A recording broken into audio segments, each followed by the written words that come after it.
Have you noticed that your favorite coffee has gotten worse while also costing more? You might not be imagining that. I'm a roaster, a technician, and a coffee shop owner, and I have watched coffee prices absolutely soar into the stratosphere in the last year or two. And I want to explain why that is. This is not meant to be a rant about things being too expensive or anything like that. Instead, an insider look into what's really going on behind the scenes, a lot of the business side, the actual costs, and why your bag is priced exactly the way it is. Now, if you like espresso insights from the inside, like mechanics, sourcing, flavor, and design, make sure to sign up in the emailer down below. 1 email a week, it's all free, no fluff. So, to the blackboard. Now, why are things so expensive? In about the last year or so, most roasters have said that they've seen anywhere from a 60 to a 130% increase in the price they're paying for the same crop of greens. Now, I think most people are really floating more about that 60% increase, but almost every single roaster, including some of the major players like Onyx, are having to increase all of their prices all at once. I think I checked, they were at 18 or 19 for an entry-level bag just a few months ago, and now they're closer to 20 or 21. And that is not just something that Onyx is doing, it's something that almost every single roaster is having to do right now or will have to do. Now, you might be wondering why. I'm going to explain a very high-level concept that I actually came up with myself. I know you probably haven't heard of supply and demand before, but it is something that I have coined. Obviously, I'm kidding. Supply and demand. At the end of the day, it all comes down to this. The world runs on supply and demand. If it is economics, it is this. So what has happened? Well, whenever things get expensive, either you have too little supply or you have too much demand. Wow. So if demand goes up, so do prices. If supply goes down, prices are inversely proportional. Okay, so we've had both of this.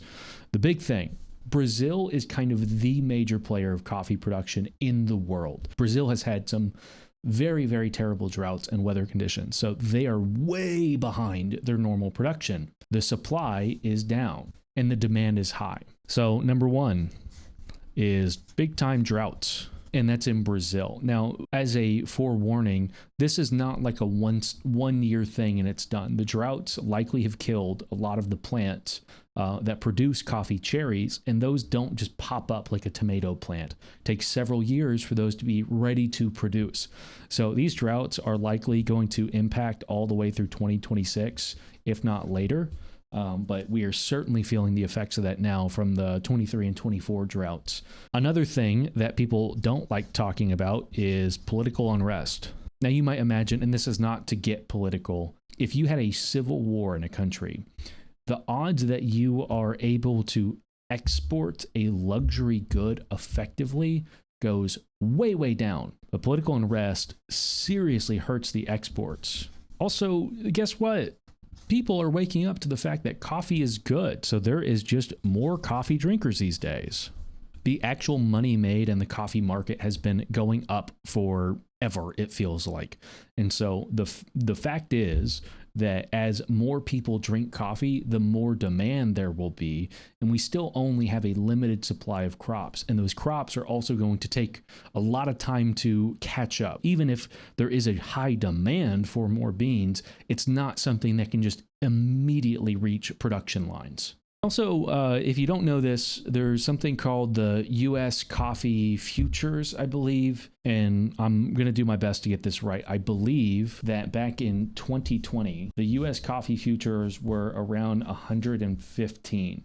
And there's a complicated answer on what this 115 means, but skipping that, it essentially correlates to the cost of Arabica beans. So that was at about 115, and that's generally speaking, it's some dollars to some amount. So we're going to say pounds.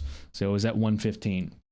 Now in 2025, just last month, and this is coming out in May, so talking April, we were at, I believe, 360 of that same metric. Now, the point here is not to say, oh, exactly how much that's going to influence, but if you just look at a percentage-based thing, that means it's gone up by over 200%. That is insane. how much more expensive it has got over the last just 5 years. And that brings me to point number 2, the fact that roasters have not kept up. Roasters tend to be very bad at business. That's the hard truth of it. They suck at business and they're good at roasting coffee. So back in 2020, I remember a $15 12-ounce bag was a big deal because that's expensive. Before that, it was, so let's say it was pre-2020, it was more of $15 for a 1 pound. So actually 33% more than a 12-ounce bag. These days, so going into 2025, the modern day, you have a lot of major players like Onyx and other roasters too, where 10-ounce bags are the new norm, or you have price tags now hitting $20 per bag as a minimum. Again, Onyx, and this is no shade to Onyx, by the way. I do think that they're quite talented at what they do. They're doing roughly $2 an ounce these days. It used to be that you could get specialty coffee at less than $1 per ounce just 5 or 6 years ago.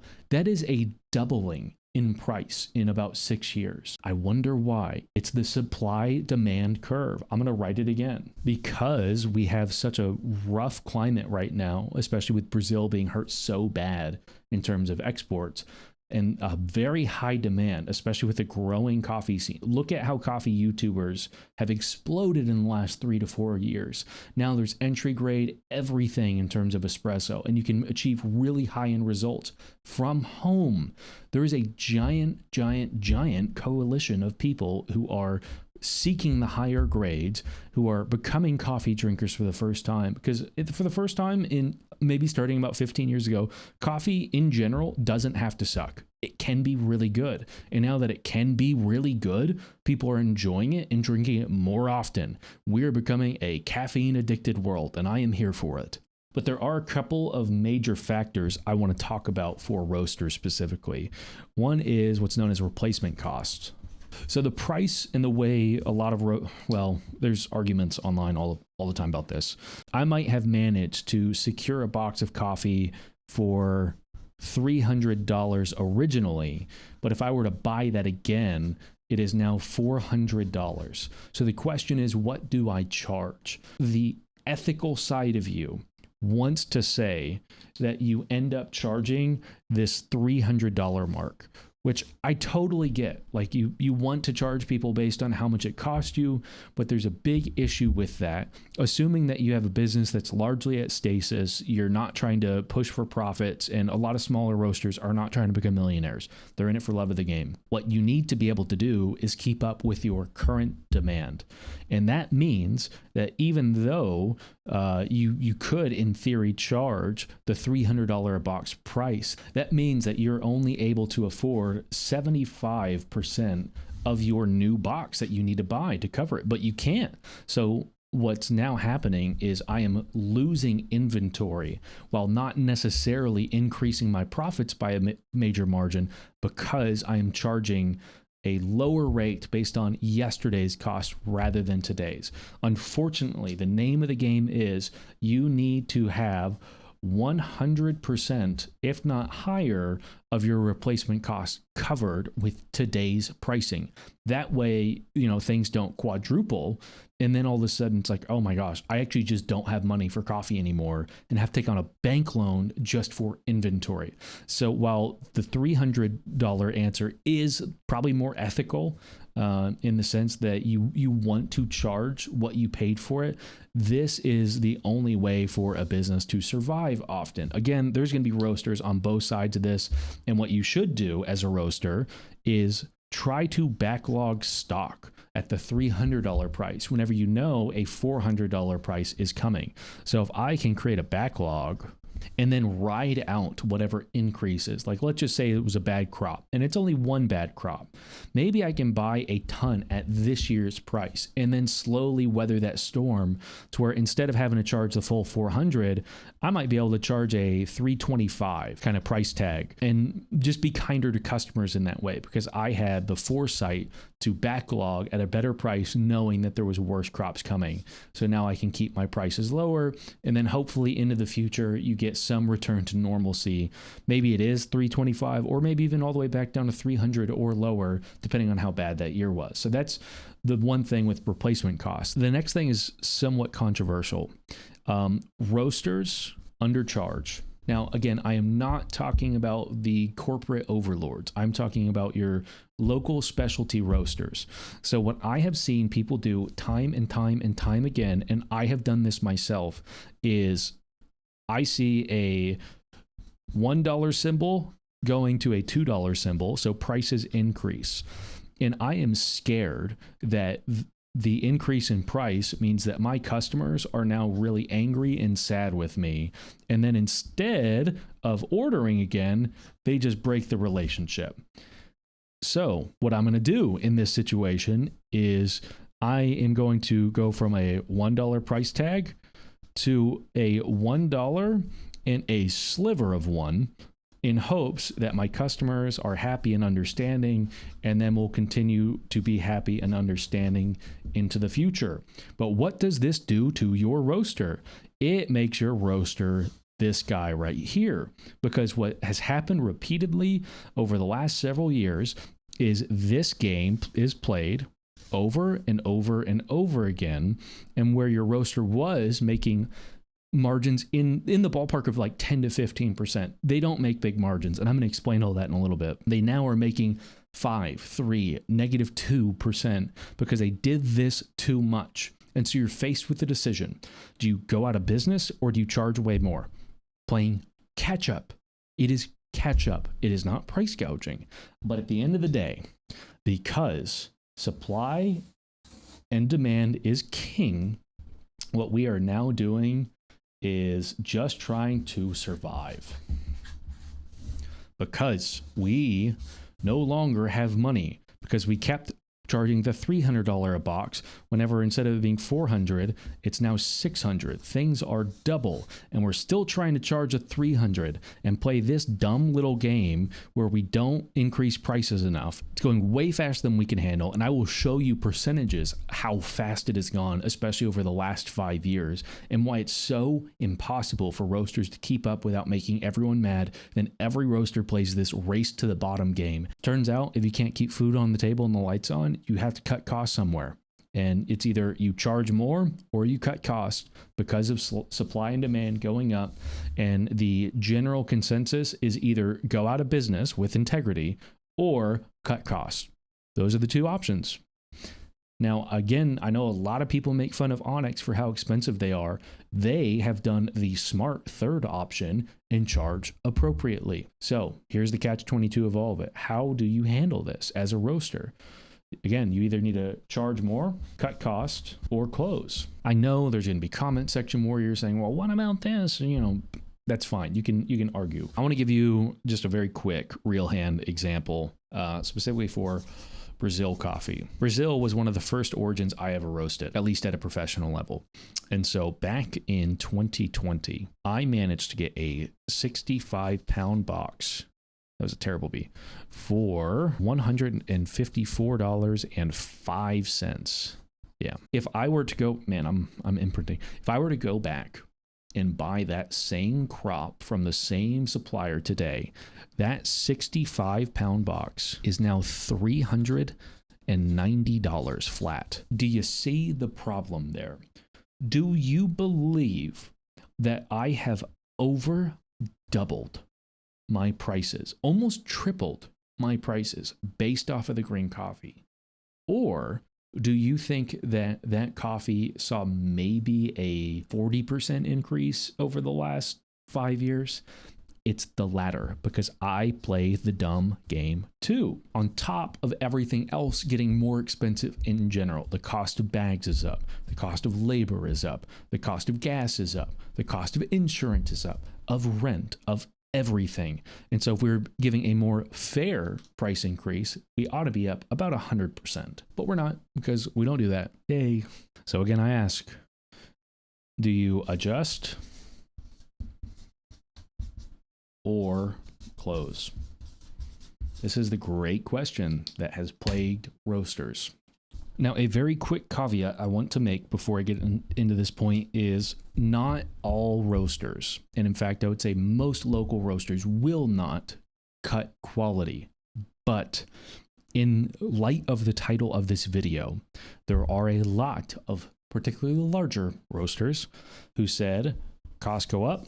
So to accommodate that, I am going to cut cost on my end. How do you do that? The answer is lower quality. There is a very large margin. Probably, in fact, this is where YouTube is fun. If you are watching this video now because you care enough about coffee, you are not one of these people. Most people cannot be bothered. They want sugar.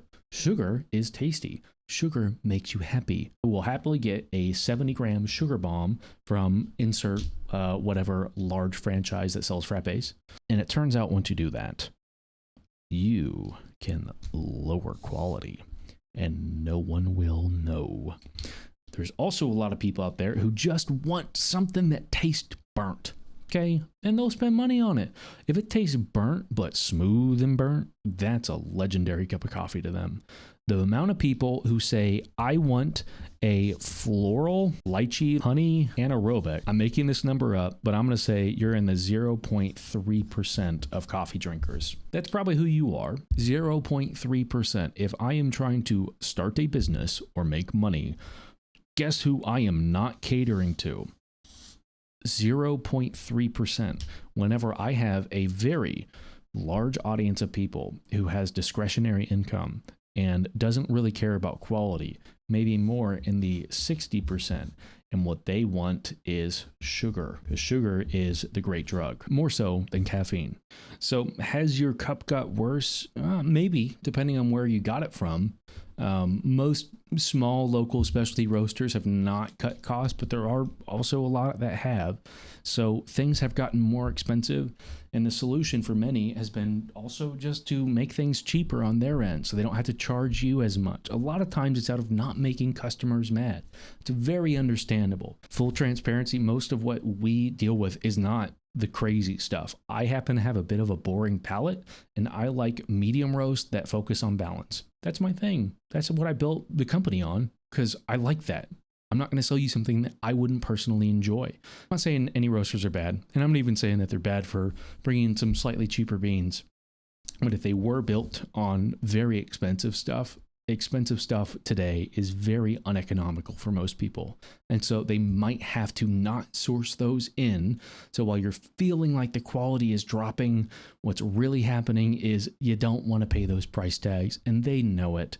And so they're doing what they need to in order for you to be happy, even if you're a little mad, but generally happy, because you might be way more mad at a $34 bag, and also keep their own doors open.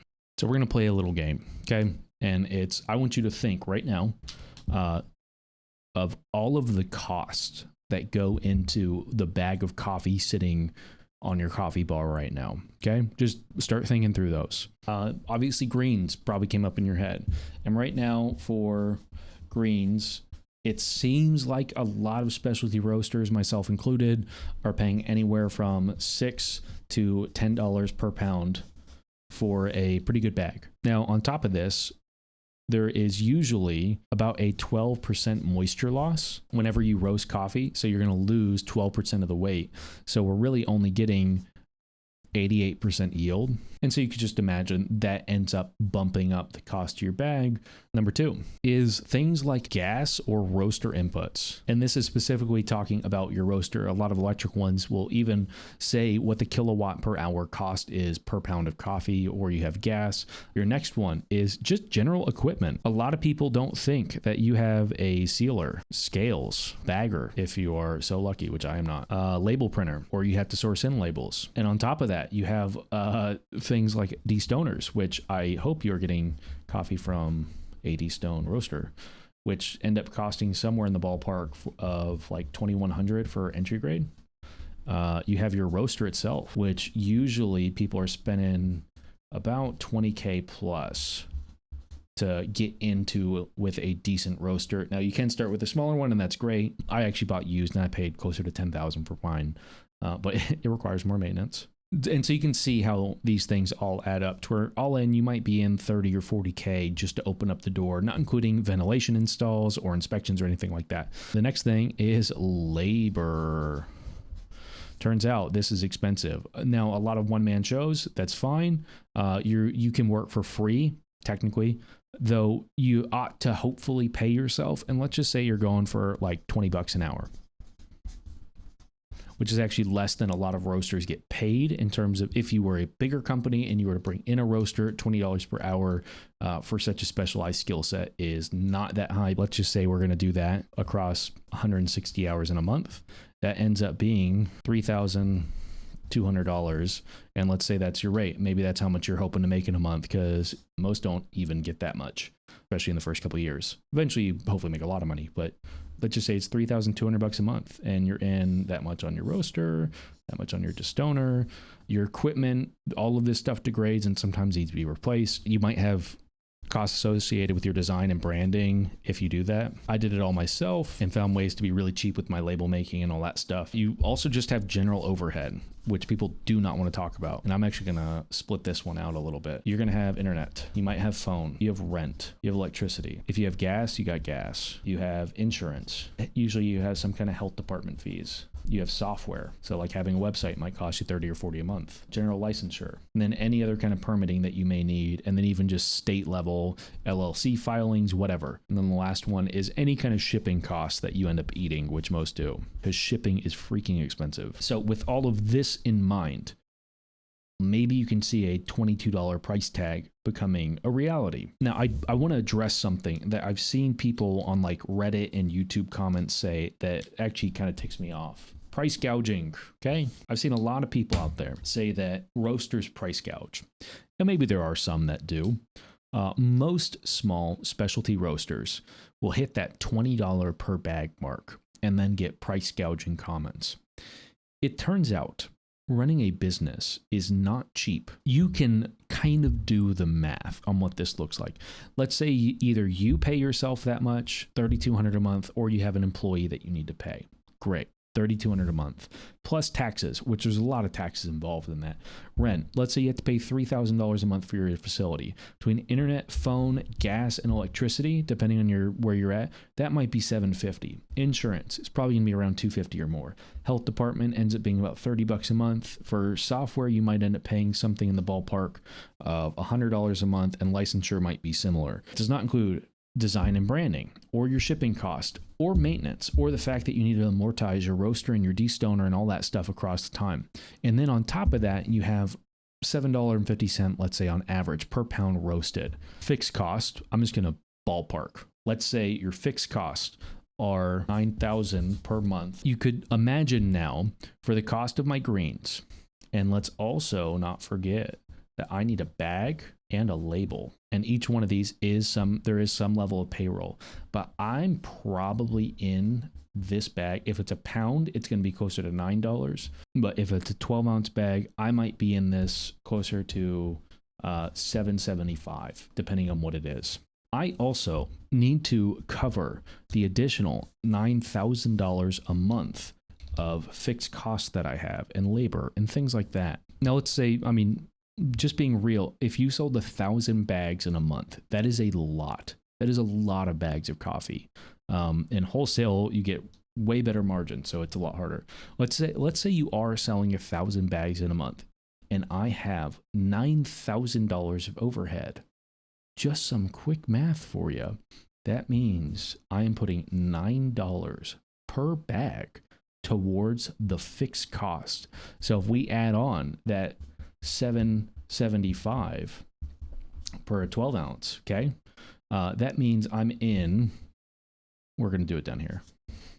My cost is now $16.25 per bag.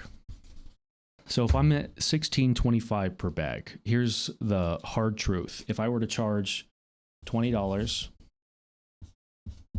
and I'm in it at $16.25 per bag, you should realize, based off simple math, that my margins are less than 20%. Now, realistically, most roasters won't even charge that $20 mark. They're going to go down to 10%. So they're going to charge you closer to maybe 18 or something like that, or 19. Doesn't really matter. But to have a healthy, growing business, because guess what I didn't include? Marketing. Anywhere in this. Marketing's not on this. Turns out marketing's expensive too. Did you know that? If you want to grow, you have to hire more employees and build capital. If you want to get a bigger roaster, you somehow have to make that money. Turns out all of this is very expensive. And I'm not even including that stuff. So if I were to just take home profits at the end of the day in terms of 20%, I am at a $20 bag. Now, again, this is all generalization. I don't want you to mishear me. Like, oh, he did his math wrong. He's stupid. Look, I'm not trying to give you exact numbers on how this works. I just want people to realize it is so much more expensive once you recognize that this is a business and not just your buddy doing something in their garage, because you have real life stuff. At the end of the day, your roaster is probably hoping that they can put food on the table. That's tough. To actually support a salary for your roaster, you're not giving them usually $3,200 a month. They might need to make $50 or $60 a year, whatever that looks like. I don't know. But labor gets very, very expensive very, very fast. And a lot of roasters work for free for a long time. So maybe the $20 mark isn't so unreasonable to expect for coffee. And this is not me just ranting because I don't make enough or something like that. Believe it or not, I don't only do coffee. But the reason I don't only do coffee is I had to actually have an income somewhere, because I don't really have an income from coffee. So between the admin, the marketing, and the wholesale, and all of that stuff, and customer relations, that is not you literally just roasting for labor, that ends up growing, because you got to put time into a website. You got to put time into meeting people. You got to put time into going to events or doing farmers markets or whatever that looks like. And that is not just time on the roaster. So for most roasters who got into it for the love of the craft, I encourage you, don't boycott them. If you have a local roaster by you that's raising their prices, don't be mad at them. It is not their fault. Now, it might be their fault that they didn't adjust prices enough over time, but they were trying to be kind to you, most likely. So now if you're seeing those prices go up, if you are able to afford it, don't boycott them. Anyway, that's it. Bye-bye.